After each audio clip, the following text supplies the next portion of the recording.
ونستغفره ونعوذ بالله من شرور أنفسنا ومن سيئات أعمالنا من يهده الله فلا مضل له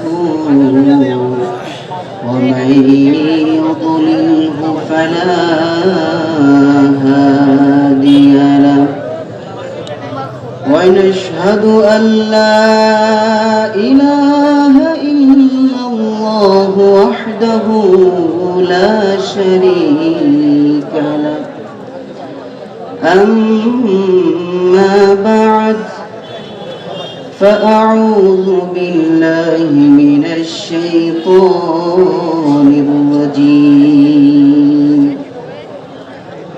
بسم الله الرحمن الرحيم سبح لله ما في السماوات وما في الأرض وهو العزيز الحكيم صدق الله المولانا العظيم اللهم صل على محمد وعلى آل محمد كما صليت على إبراهيم وعلى آل إبراهيم إنك حميد مجيد اللهم بارك على محمد وعلى آل محمد كما باركت على إبراهيم وعلى آل إبراهيم إنك حميد مجيد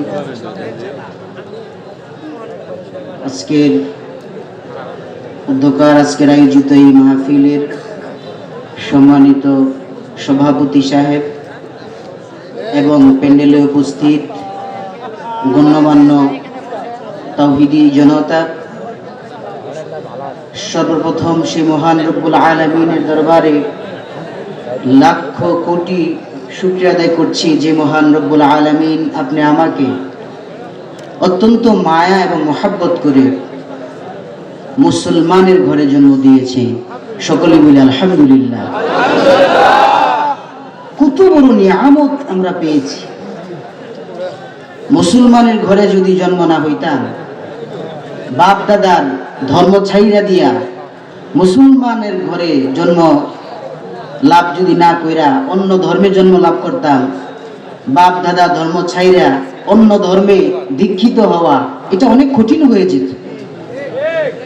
কিন্তু আল্লাহ রাব্বুল আলামিন বুঝা যায় আপনি আমাকে মহব্বত করেন, ভালোবাসেন, যার কারণেই মুসলমানের ঘরে জন্ম দিয়েছেন। সকলে বলি আলহামদুলিল্লাহ। কিন্তু সমস্যা, আমরা মুসলমানের ঘরে জন্ম লাভ করেও মুসলমানিত্ব আমাদের মধ্যে দিন দিন কমে যাচ্ছে। এর অন্যতম কারণ হলো আপনি আমার ভিতরে আল্লাহ পাকের জিকির নাই। কি নাই ভাই? আল্লাহ পাক রব্বুল আলামিনের স্মরণ, জিকির এটা একেবারেই শূন্য হয়ে যাচ্ছে। কলবগুলা, অন্তরগুলা, এই অন্তরগুলা এখন কেমন জানি শয়তানমুখী হয়ে যাচ্ছে। শয়তানের আবিষ্কৃত নানা বস্তুর প্রতি ধাবিত হচ্ছে, মাওলা পাককে ভুলে যাচ্ছে। অথচ যে নিয়ামত আমরা আল্লাহ পাকের পক্ষ থেকে পৈতৃক সূত্রে পেয়েছি সেটার কদর করছি না। কিন্তু এই মজমাগুলা, এই যে প্যান্ডেলে, এই যে মাহফিল, এই যে একটা অনুষ্ঠান, এগুলি আলামত বহন করে। এগুলি হলো আল্লাহ পাকের মহব্বত যে এখনো কিছু কিছু মানুষের অন্তরে আছে, এগুলির অন্যতম নিদর্শন। ঠিক কিনা বলেন? তো ভাই দোস্ত, ছোট্ট একটি আয়াত তেলাওয়াত করেছি। আমি আপনাদের সামনে অল্প কিছু সময়ে একটি বিষয় আলোচনা করার জন্য ইচ্ছা করেছি। ওমা তাওফীকি ইল্লা বিল্লাহ। দেখেন ভাই দোস্ত, আল্লাহ রাব্বুল আলামিনের যত সৃষ্টি আছে সব সৃষ্টির মধ্যেই এক ধরনের জীবন, এক ধরনের রূহ বিরাজমান।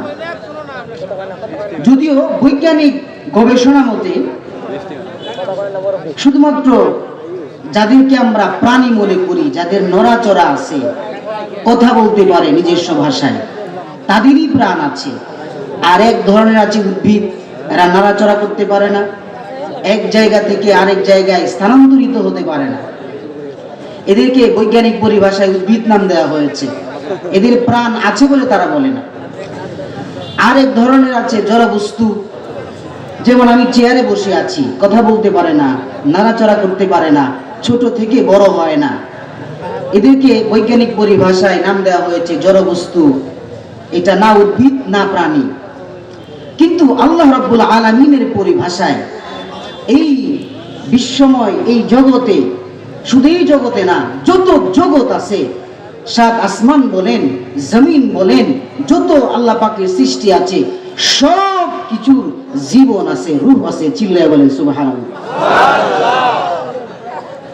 আল্লাহ পাক রব্বুল আলামিন কোরআনে হাকীমের মধ্যে ইরশাদ করে দিয়েছেন, ওয়া ইন মিন শাইইন ইল্লা ইউসাব্বিহু বিহামদিহি ওয়ালাকিন লা ইয়াফকাহুনা তাসবিহাহুম।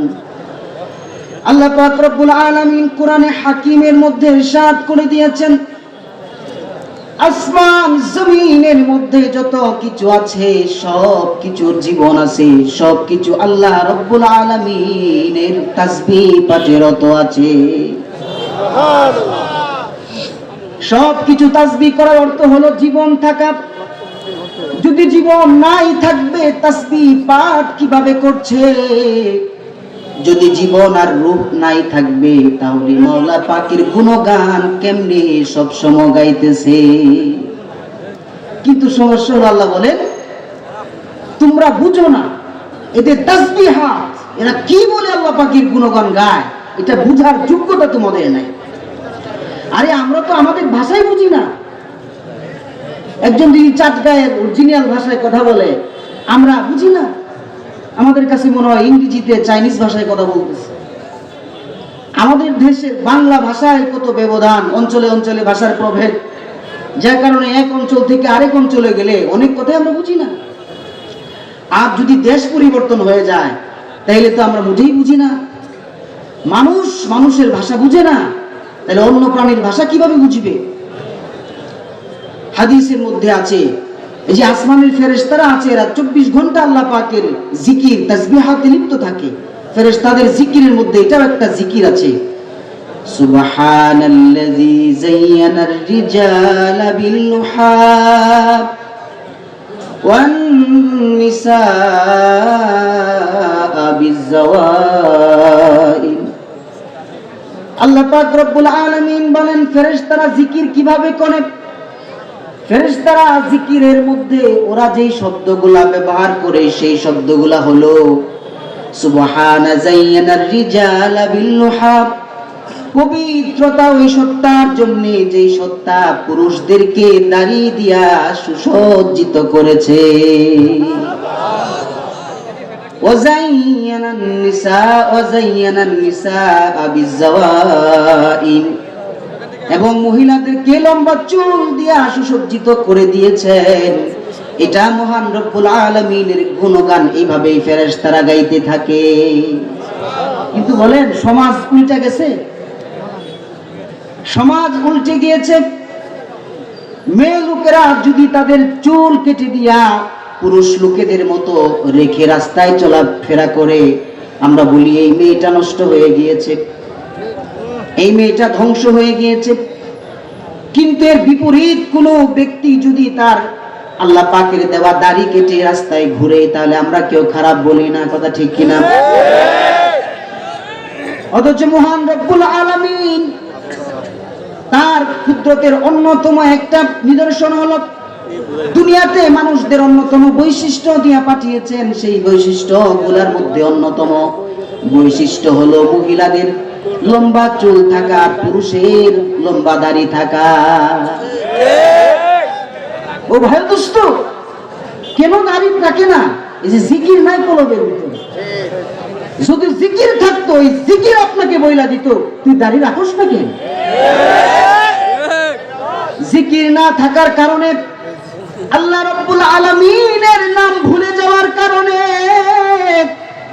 আজকে দাড়ি না রাখলে আমার অন্তর আমাকে বলে না তুমি দাড়ি রাখো না কেন। যদি আমার অন্তরে আল্লাহ পাকের জিকির পরিপূর্ণ থাকতো, তাহলে দাড়ি না রাখাটাই আমার জন্য অনেক বেশি খারাপ লাগতো। কথা ঠিক কিনা বলেন? বুঝা গেল জিকির নাই, অথচ কোরআনের আয়াতে আল্লাহ পাক বলছেন আলা বিযিকরিল্লাহি তাতমাইন্নুল কুলুব। মুমিন বান্দার দিল তো তখনই শান্ত হবে যখন মুমিন বান্দার অন্তরে আল্লাহ রাব্বুল আলামিনের জিকির বিদ্যমান থাকবে। যে মুমিনের অন্তরে আল্লাহর জিকির নাই, সেই মুমিনের অন্তর কোনো কিছুতেই শান্ত হতে পারে না। খাইতে গেলেও শান্তি নাই, ঘুমাইতে গেলেও শান্তি নাই, উঠা বসা কোনো কিছুর মধ্যেই শান্তি নাই যারা আল্লাহ পাকের জিকির কলবের ভিতরে ধারণ করে না। ও ভাইও, এই জন্য কলবের ভিতরে আল্লাহ পাকের জিকির ঢুকায় দিতে হবে। আল্লাহ পাকের স্মরণ, আমি যেখানেই যাই মাওলা আমাকে দেখছেন।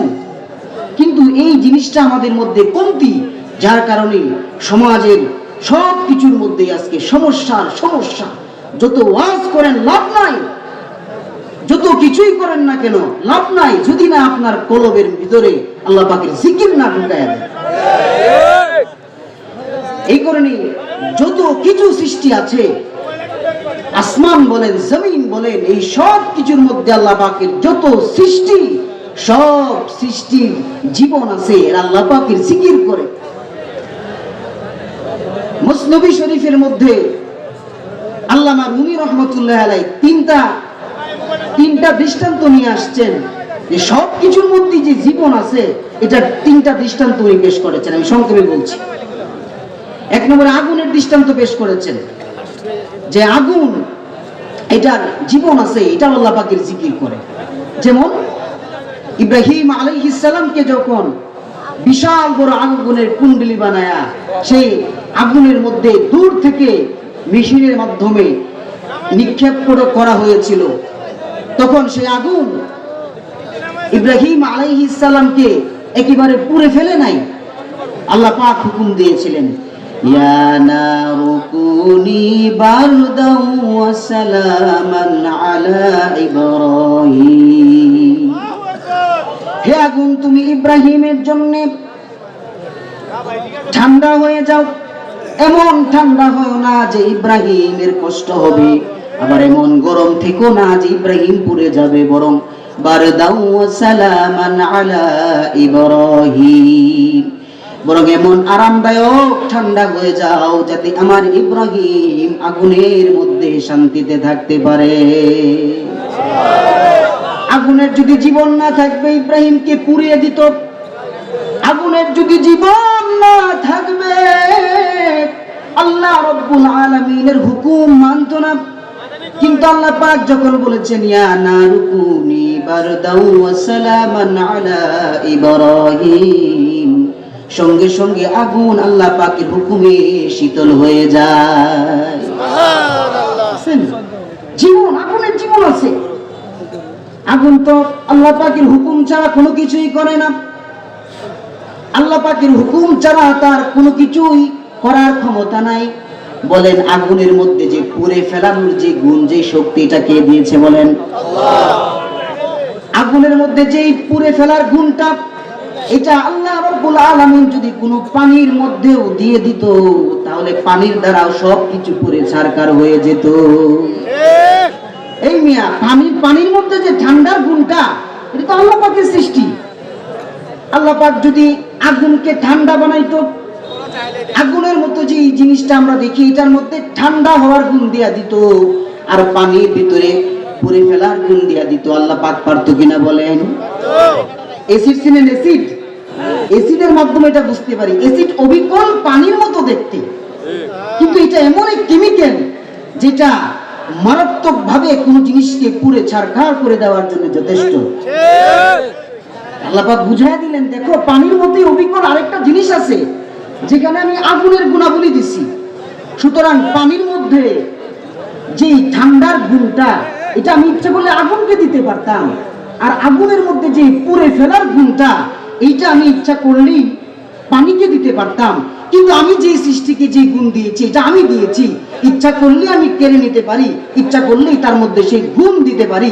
এটার অন্যতম জ্বলন্ত উদাহরণ হলো ইব্রাহিম আলাইহিস সালাম আগুনের মধ্যে পুড়ে নাই, বরং আগুন থেকে বের হওয়ার পরে ইব্রাহিম আলাইহিস সালাম উম্মতকে জানাইছেন, জানো আমার রব 40টা দিন আগুনের মধ্যে আমাকে এমন ভাবে শান্তিতে রাখছেন, আমার জীবনে পৃথিবীতে এত শান্তিতে কোথাও ছিলাম না। সুবহানাল্লাহ।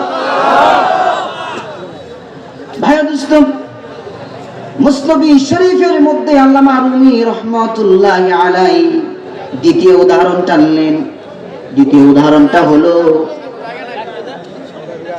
মুসনবী শরীফের মধ্যে আল্লামা রুমি রহমাতুল্লাহ আলাইহি বলেন পানি।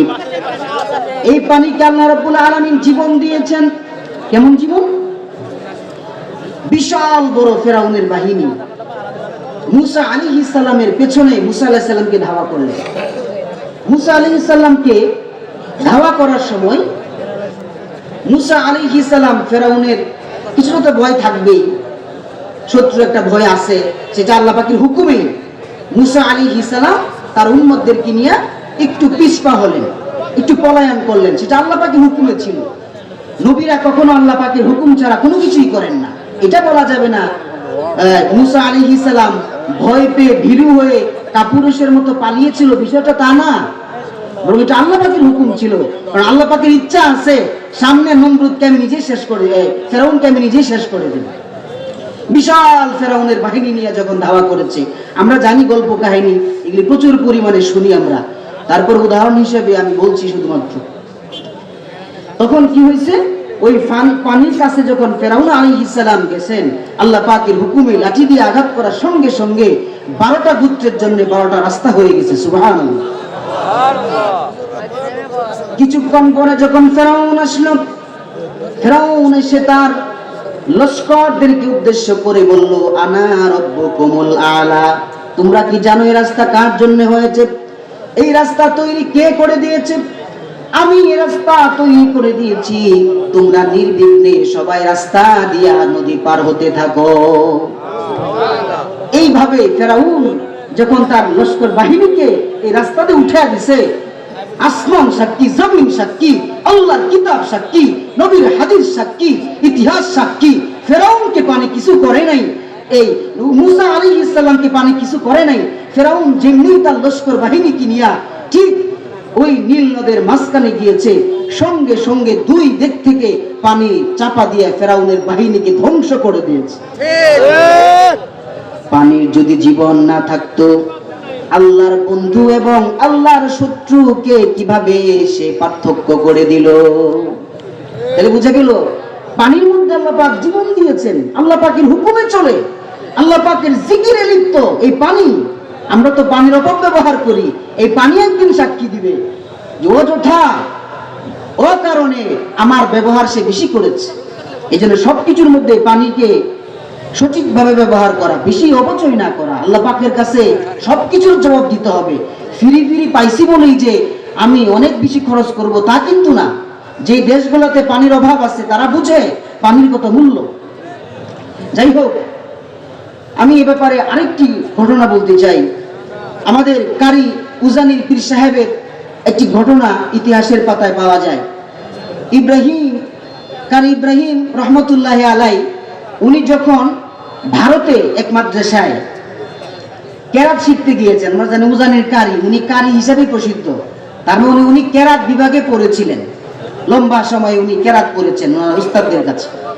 উনি উস্তাদের কাছে গিয়ে বললেন, হুজুর আমার কি কেরাত পড়া হয় নাই, আমার তো একটু বাড়িতে যাওয়ার প্রয়োজন। হুজুর বললেন, ইব্রাহিম তোমার কেরাত পাঠ হয়েছে কিনা, তুমি কি শুদ্ধ করে কেরাত পাঠ করেছো কিনা, এটা তুমি একটা নদীর পানির কাছে, নালার কাছে গিয়া, যেখানে পানি একদিকে বহমান, পানির স্রোত একদিকে যাচ্ছে, ওইখানে গিয়া তুমি তোমার কেরাত পাঠ করবা। তুমি তেলাওয়াত করার সময় যদি দেখো পানিটার স্রোতের বিপরীত দিকে চলে আসছে, যেই দিকে পানিটা প্রবাহমান হচ্ছিল সেই দিকে না গিয়া উল্টা দিকে যাওয়া আরম্ভ করেছে, সেই দিন বুঝবা তোমার কেরাত পাঠ সম্পন্ন হয়েছে। সুবহানাল্লাহ। আমরা বলি তো বলতাম, হুজুর আমারে মস্কারি করে, আমারে যাইতে দিবে না, এটা কই লইতে হয়, অসম্ভব এমন একটা জিনিস বলছে যেটা জীবনেও সম্ভব না, তার মানে হুজুর আমারে যাইতে দিবে না, এটা পুরস্কার বললেই তো হয়। আমরা হলে এগুলি ভাবতাম, এগুলি বলতাম। যেমন উস্তাদ তেমন ছাত্র। কারি ইব্রাহিম আলাইহিস সালামকে উস্তাদ যখন এই কথাটা বললেন, কারি ইব্রাহিম আলাইহিস সালাম মস্কারি মনে করেন নাই, উস্তাদের কথা প্রতি তুচ্ছ তাচ্ছিল্য কোনো মনোভাব নিয়ে এই কথাটা শুনেন নাই, বরং উনি খুব গুরুত্ব সহকারে কথাটা আমলে নিয়েছেন। প্রত্যেকদিন এরকম একটা নালার কাছে গিয়া, যেখানে পানি একদিকে বহমান হচ্ছে, উনি ওনার কেরাত পাঠ করে যান, কিন্তু কোনোদিন পানি তো উল্টা দিকে আসে না। হঠাৎ কেরাত পাঠ করতে করতে একদিন এমন একটি ঘটনা ঘটে গেল, দুনিয়া সাক্ষী, ইতিহাস সাক্ষী, আসমান এবং জমিন সাক্ষী। কারি ইব্রাহিম আলাইহিস সালাম কোনো একদিন এইভাবে নালার কাছে গিয়া কুরআন পাঠ করার সঙ্গে সঙ্গে পানি তার স্রোতের দিকে না গিয়া উল্টা দিকে যাওয়া শুরু করে দিয়েছে। এটা কেরাতের প্রভাব। কেরাতের প্রভাবটা এমন ভাবে পানির উপরে পড়তে শুরু করেছে, পানি তার গন্তব্য পথকে রুখে দিয়ে কারি ইব্রাহিম আলাইহিস সালামের দিকে উল্টা দিকে যাওয়া শুরু করে দিয়েছে। এটা হলো কেরাতের প্রভাব, এটা হলো আল্লাহর কালামের প্রভাব। যে কোনো জিনিসের মধ্যে পাঠ করলে দ্রুত তাড়াতাড়ি সেই জিনিসের প্রভাব গিয়া পড়তে থাকে। সমস্যা হলো কি জানেন, আমরা শুনতাম, আমরা জানতাম এক সময় কেরাত পাঠ করলে কাফেররা মুসলমান হয়ে যেত। আল্লাহর কোরআন তেলাওয়াত করার সঙ্গে সঙ্গে আল্লাহ রাব্বুল আলামিনের কালাম কোন কিছুর মধ্যে তেলাওয়াত হয়ে গেলে সঙ্গে সঙ্গে সেই জিনিসের মধ্যে দ্রুত প্রভাব শুরু করে দিত। এমনকি কাফেরদের কাছে আল্লাহর কোরআন তেলাওয়াত করলে কাফেররা পর্যন্ত মুসলমান হয়ে যেত, চোখ দিয়ে অঝরে পানি পড়তো। কিন্তু আমরা পাঠ করলে সবার পড়ে না, অনেকে আছে কোরআন তেলাওয়াত করলে কার মধ্যেই কোনো প্রতিক্রিয়া পড়ে না। বিষয়টা এমন না যে সুর বেশি থাকলে, গলার কণ্ঠ থাকলে আল্লাহ কালাম শুনলে প্রতিক্রিয়া হবে, আর গলার কণ্ঠ কম থাকলে আল্লাহ পাকের কালামের প্রতিক্রিয়া হবে না।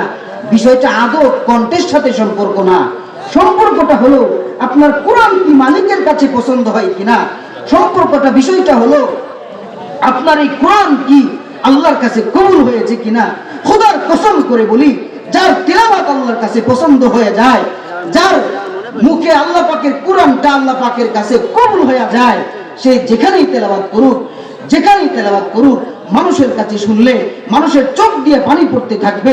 গাছগাছালির কাছে শুনলে গাছগাছালির মধ্যেও অন্যরকম রৌনক তৈরি হয়ে যাবে। পৃথিবীর যেই কোনো মাখলুকের কাছে কোরআন তেলাওয়াত করা হোক না কেন, এমনকি পানির কাছে গিয়ে যদি পাঠ করা হয়, পানি তার গতিপথ রোধ করে কোরআন তেলাওয়াত শোনার জন্য উল্টা দিকে আসা শুরু করবে। শর্ত হলো আল্লাহ পাকের তিলাওয়াত আল্লাহর কাছে, তোমার তিলাওয়াত আমার তিলাওয়াত আল্লাহর কাছে কবুল হওয়া লাগবে। সুবহানাল্লাহ। কিন্তু সমস্যাটা হলো মকবুল হচ্ছে না। অনেক সুরে তেলাওয়াত করি, দারাজ কণ্ঠে, কুকিল কণ্ঠে, সুললিত কণ্ঠে কোরআন তেলাওয়াত করি, তারপরেও কোনো কাজ হয় না। মাহফিলের এরিয়ার বাইরে গেলে মানুষ সব কিছু ভুলে যায়, মনে রাখতে পারে না, ওই তেলাওয়াতের প্রভাব বাড়ি পর্যন্ত নিয়ে যাইতে পারে না। এর অন্যতম কারণ হলো আমার কণ্ঠটা হয়তো আল্লাহ পাকের কাছে প্রিয় হয় নাই। আল্লাহ পাকের কাছে কখন প্রিয় হবে? যখন আপনার মধ্যে আল্লাহ পাকের জিকির চলে আসবে। এটা আল্লাহ পাক বলেন, আলা বিযিকিরিল্লাহি তাতমাইন্নুল কুলুব। মুমিন বান্দার হৃদয়টা তো তখনই শান্ত হয়ে যায় যখন আল্লাহ পাকের জিকির তার দিলে চলে আসে। আল্লাহ পাকের জিকির ছাড়া আপনাকে কে শান্ত করবে? আল্লাহ পাকের সাথে তো আমাদের অনেক দিনের সম্পর্ক। আল্লাহ পাক অনেক বেশি মায়া মোহাব্বত করে মানুষ তৈরি করার পরে এই মানুষকে ঘোষণা করে দিয়েছেন সৃষ্টির সেরা জীব হিসাবে, কিন্তু শর্ত জুড়ে দিয়েছেন আল্লাহ পাক রব্বুল আলামিন। শর্ত করে দিয়েছেন যেই মানুষগুলো আমার প্রেরিত নবীর হুকুম অনুযায়ী নিজের জীবনকে পরিচালিত করবে, যে মানুষগুলা দুনিয়াতে যাওয়ার পরে আমার সঠিক খলিফা হিসাবে নিজেকে দুনিয়াতে কায়েম করবে, আল্লাহ রাব্বুল আলামিন সেই মানুষগুলাকে আশরাফুল মাখলুকাত হিসাবে শ্রেষ্ঠত্ব দিয়েছেন। আর যদি আপনি আল্লাহ পাকের হুকুম না মানেন, নবীর তরিকায় নিজেকে চালানোর মতো চেষ্টা না করেন, নবীর হাদিসকে অবজ্ঞা করেন, আল্লাহ পাকের কোরআনকে অবজ্ঞা করেন, উলামায়ে কেরামকে অবজ্ঞা করেন, কোরআনের বিধানকে অবজ্ঞা করে চলেন, তাহলে আপনি কেমন মানুষ? আপনি তো মানুষের জাতি না, বরং আল্লাহ বলেন উলাইকা কাল আনআম বাল হুম আদল। আল্লাহ পাক রব্বুল আলামিন বলেন যারা আমার নবীর হুকুম অনুযায়ী নিজের জীবনটাকে গড়তে পারলো না, উলামায়ে কেরামের কথা অনুযায়ী নিজেকে আমার দিকে আনতে পারলো না, এরা কিসের মতো? কাল আনআম বাল হুম আদল, এরা হলো চতুষ্পদ প্রাণীর চাইতে অনেক নিকৃষ্ট জীব। এজন্য মানুষের মতো মানুষ হইতে গেলে জিকির লাগবে, নিজের জীবনটাকে আল্লাহর হুকুম অনুযায়ী পরিচালিত করতে হবে। সুবহানাল্লাহ, করবেন তো ইনশাআল্লাহ? এই যে মাহফিল, এত বড় আয়োজন, রফিকুল ইসলাম মাদানী সাহেব আসবেন, অমুক আসবেন, তমুক আসবেন, সবাই আইসা তো আল্লাহর কথা বলবেন, সবাই আইসা তো আল্লাহর দিকে আপনাকে ডাকবেন। উদ্দেশ্য তো এত লুট লস্কর হওয়া না, উদ্দেশ্য বিরাট বড় মাহফিল করলাম, বিরাট বক্তার আগমন হইল, বক্তার চেহারা দেখলাম, উদ্দেশ্য এগুলি আদৌ না, বরং উদ্দেশ্য হলো মাওলার প্রতি ডাকলাম, মাওলার ডাকে সাড়া দিলাম, আল্লাহ পাকের দিকে আমাকে কেউ ডাকলো, আমি আমার ভুল বুঝতে পাইরা নিজের জীবনকে সংশোধন করে নিলাম, নবীর তরিকায় চলার জন্য আমি নিজেকে তৈরি করলাম। এটাই হলো এই মাহফিল করার উদ্দেশ্য।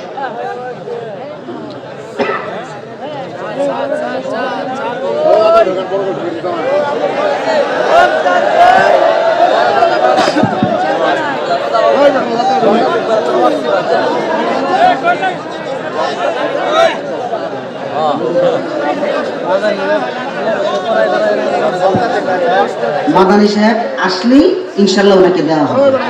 ততক্ষণ পর্যন্ত আসেন তো, শুনবেন তো ইনশাল্লাহ? ভাই সবাই আল্লাহর কথা বলে, সবাই তো